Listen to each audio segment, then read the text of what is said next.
Hey everybody, it's Marcia from Kansas Misfit. If you're new here, I'm Marcia. And my husband's name is David. And I'm just here today to talk to you about why I haven't been doing videos on Thursdays and Fridays. Well, on Fridays I used to do like Bible study with you, and I finished my book, so I have to find something else to talk on. So here I am trying to figure out what to do. Well, I started watching another channel, just came up out of the blue on my screen.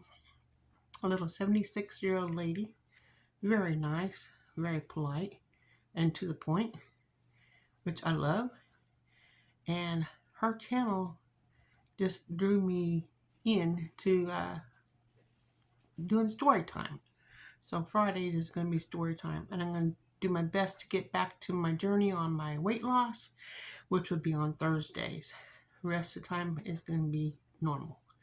So let's get started with story time.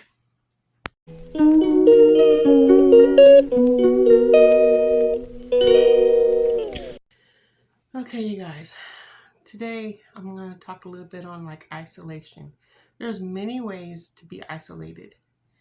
And you can be isolated in your own home with your own family and be in a room full of people and still feel like you're all alone, isolated from everybody else, and they're right sitting beside you on the couch. One thing, cell phones. Everybody got their nose stuck in their cell phone, watching their videos, whether it's YouTube videos or Facebook, TikTok, all these different things. And they don't even pay attention to what's right in their face, their loved ones, their family. And I just think it's kind of sad that the society is turned out so sad, where everybody's hooked on their screens. The media is just tearing us up. But the main thing I want to talk to you about is my mom. My mom is 80 years old, and I got her an apartment where she would have other people in the building that would be a companion with her since my dad passed away.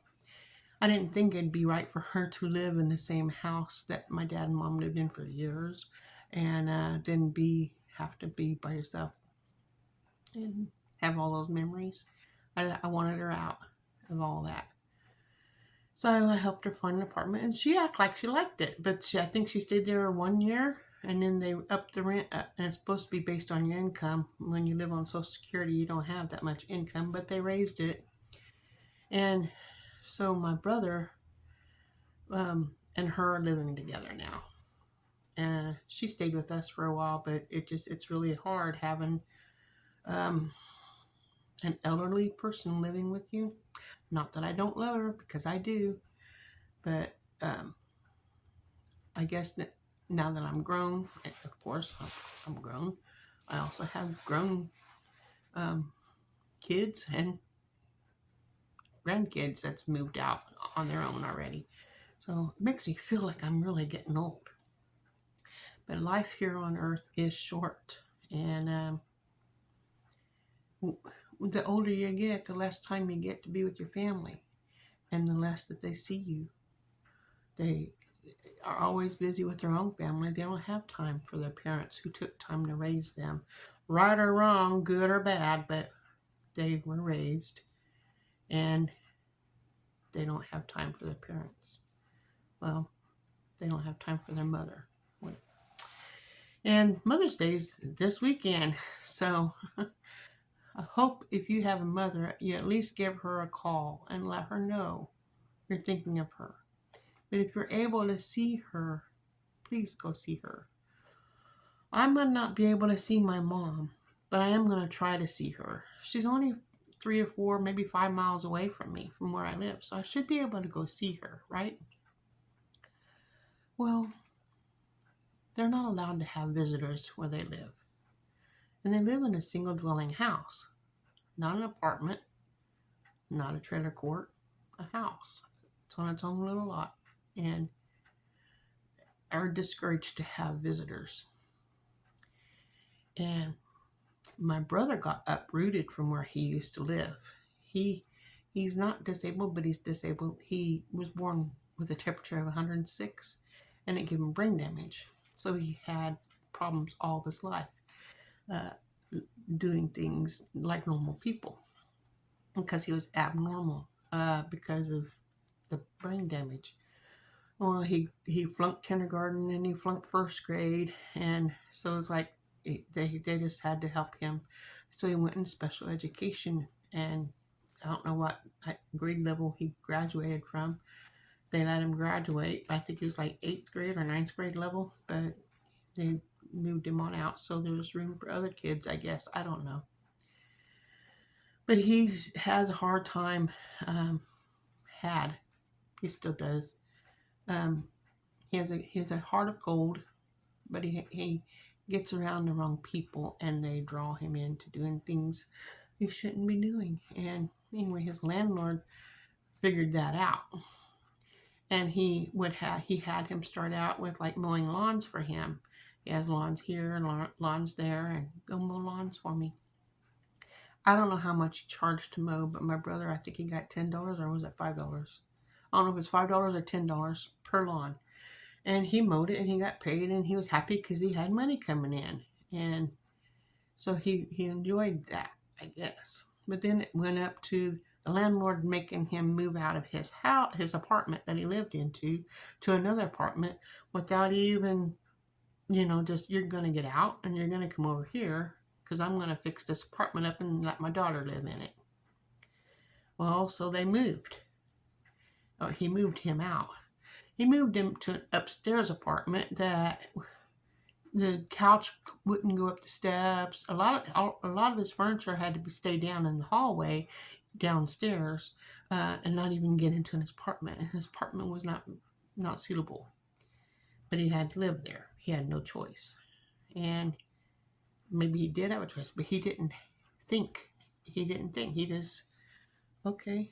And then he became the landlord's maintenance guy, cleaning apartments when people moved out, and changing things out, working things up that needs fixed. And he also made him get his driver's license, which took several times to pass.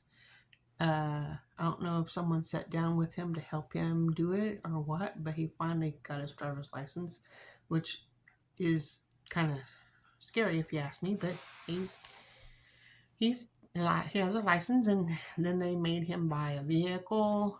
He already had a vehicle. My dad, when he died, gave my brother a car. My brother wanted it or whatever. He ended up with the car, and couldn't even drive it. So they made him get a truck, and then I don't know. I guess he got in a wreck with the truck, and then they got him a van, or he got a van. And I don't know if the landlord says that he bought it for my brother, but my brother had to pay for it. And the house he lives in, that my mom and my brother live in, is a 3-bedroom jalopy. It has waves in the floor. When you walk, you could probably fall through, trip on it and fall through or whatever. The basement leaks. The house it should be condemned.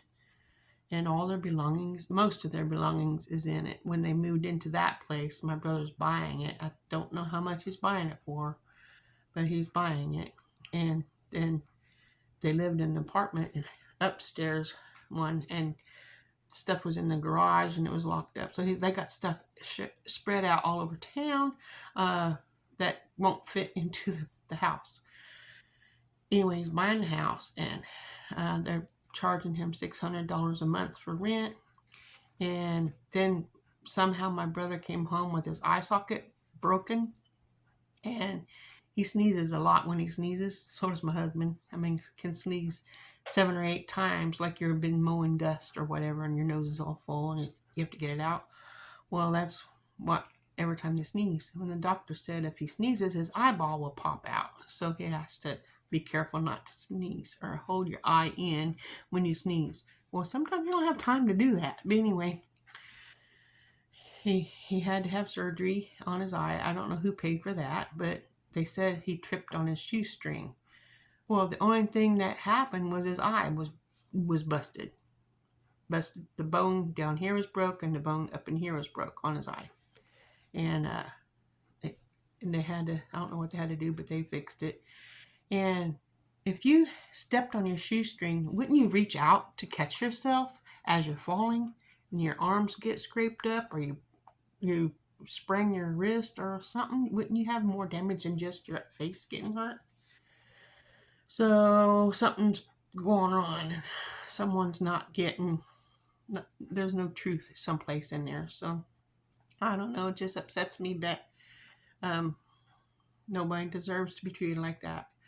My brother has a bad back. He needs surgery. And he says, I'm just going to go through the pain, but yet he still has to climb on the roof of these apartment buildings and houses that they have and work on the roof. And he's 60 years old. And the landlord makes him work 12-hour shifts, 7 days a week, supposedly, depending on the weather. And he gets paid under the table what he gets paid with everything he has to pay money on. And it's probably you get paid and all the money goes right back to the landlord because $600 on rent, whatever else, And it just, as you can tell, I'm just ranting, but I'm wanting to get this out there. And hopefully one of you can give me some advice. Maybe one of you might be a civil attorney. Maybe one of you might be able to help me to help my mom and my brother so they don't be homeless, but they can be safe. My husband and I bought my mom a cell phone. And all she had to do was go to Walmart and get the little straight talk cards and scratch it off and put the number in, and then you got a monthly service. So she'd have her phone every month. So she had that.